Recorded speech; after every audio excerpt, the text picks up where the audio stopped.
और इफाले एनएसयूए कर्मीर मारपिट सन्दर्भत विरोधी दलपति देवव्रत शइकियार प्रतिक्रिया एया गरिहणार योग्य राजनीतित मारपिट हब नालागे पिछे बिजेपिये এই ঘটনাক লৈ হাঁহিব নালাগে কাৰণ বিজেপিৰ কাৰ্যালয়টো উলংগ মৃতদেহ ওলাই ঘটনাৰ তদন্ত কৰি দোষীক শাস্তি প্ৰদানৰ আহ্বান দেৱব্ৰত শইকিয়াৰ ইফালে ঘটনাক লৈ এনএসयूৰ নেতা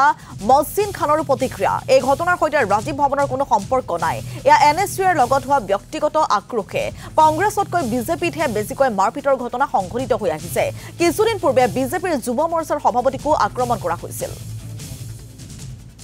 দুৰ্ভাগ্যজনক ৰাজনীতি কৰিবলৈ গলে এনেকৈ মাৰপিট হোৱাটো উচিত নহয় ইমান উগ্ৰতাটো ভাল নহয় আমি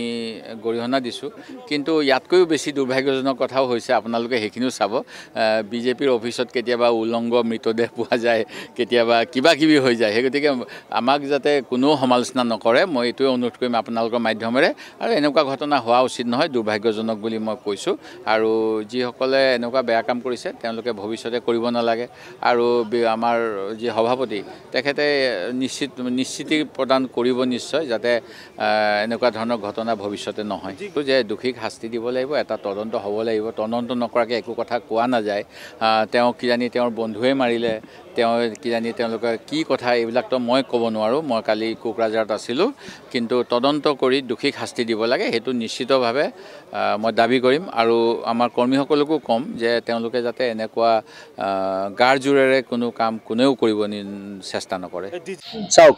যোৱাকালি ৰাজীৱ ভৱনত যেটো ঘটনা আমি দেখিবলৈ পালো সংবাদ মাধ্যমৰ যোগেদি এই ঘটনাটোৰ কাৰণে আমি অতিকৈ দুখ প্ৰকাশ কৰিছো আৰু কেতিয়াও কংগ্ৰেছ দলৰ নিচিনা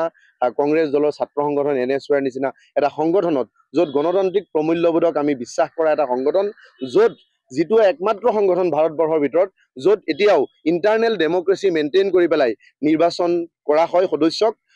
য'ত সদস্যবৰ্তিৰ জৰিয়তে গৈ পেলাই সভাপতিৰ পৰা আদিয়ে কৰি